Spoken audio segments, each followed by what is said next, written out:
मेरा कर्म भी और धर्म भी किसान और खेती है, जो मेरे लिए प्राथमिक है। पार्टी और राजनीति दूसरी चीजें बाद में आती हैं। वीरेंद्र सिंह, पूर्व राज्यसभा सांसद। इस आंदोलन में जितने भी भारत की किसान यूनियन है, उन्होंने किसी भी राजनीतिक पार्टी को अपने अंदर प्रवेश करने नहीं दिया है। अगर सभी किसान एक साथ संगठित होकर आए, तो मैं किसानों के साथ आगे होकर चलने को तैयार हूँ। मैं वीरेंद्र सिंह किसानों के साथ हूँ। मैं राजनीति भी छोड़ने को तैयार हूँ। किसानों के आगे मैं राजनीति व्यवस्था को अहमियत नहीं देता। कैथल देर शाम पहुंचे पूर्व राज्यसभा सांसद चौधरी वीरेंद्र सिंह ने एक निजी कार्यक्रम में शिरकत की।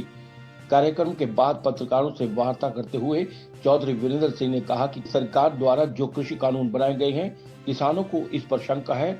ये कानून उनके लिए ठीक नहीं है। किसान मानते हैं कि इससे किसानों को तो नुकसान है ही, खेती को भी नुकसान है। उन्होंने कहा कि कोरोना काल में देश की अर्थव्यवस्था पूरी तरह चरमरा गई थी। केवल कृषि एक ऐसा क्षेत्र था जिससे देश की अर्थव्यवस्था को कायम रखा और पिछले वर्षों से ज्यादा उत्पादन किया। अब किसानों को लगता है कि उनके साथ न्याय नहीं हो रहा, इसलिए वो दिल्ली आए हैं। उसके बाद सरकार से बात करना चाहते हैं।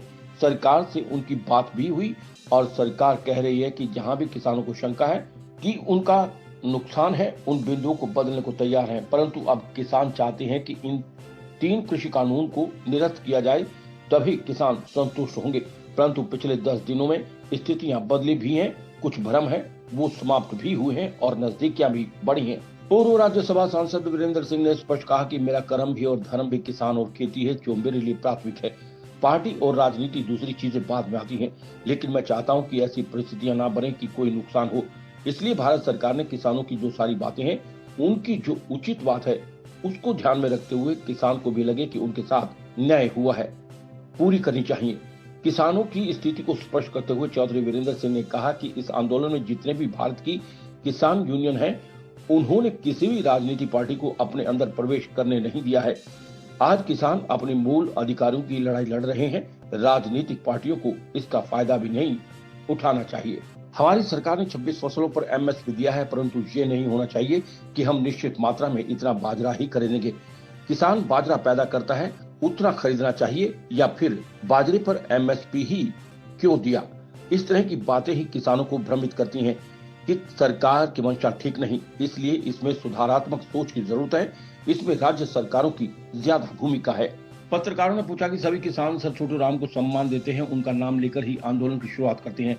क्या आवश्यकता पड़ने पर आप किसानों को समर्थन या मध्यस्थता के लिए दिल्ली जाएंगे? इस पर अपनी प्रतिक्रिया देते हुए चौधरी वीरेंद्र सिंह ने कहा कि मेरे पास कुछ किसान यूनियन के नेता लोग आए थे, परंतु दुर्भाग्यपूर्ण हमारे देश में लगभग 1400 किसान यूनियन है।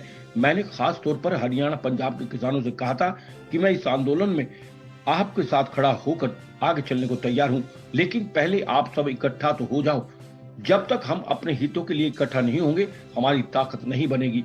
किसानों को अपनी छोटी छोटी यूनियन को छोड़कर एक बड़ी यूनियन और संगठन को तैयार करना होगा।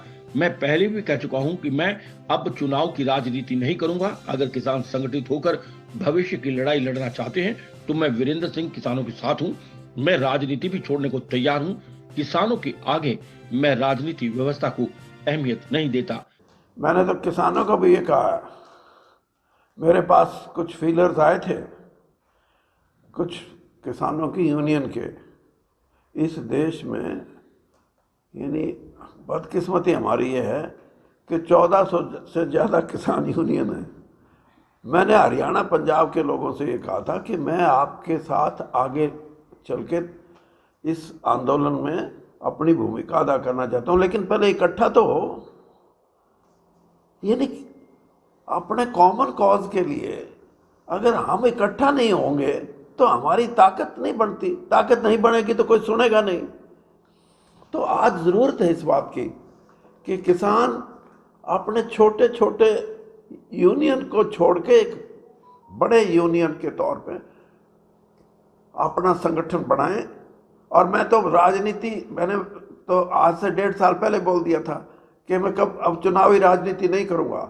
लेकिन आज मैं आपको ये बोल रहा हूं कि अगर किसान संगठन इकट्ठा होके और भविष्य के, एक उज्जवल भविष्य के लिए लड़ना चाहते हैं, ये इसी बात पे नहीं कि 3 एक्ट की बात है, बहुत लंबी लड़ाई है।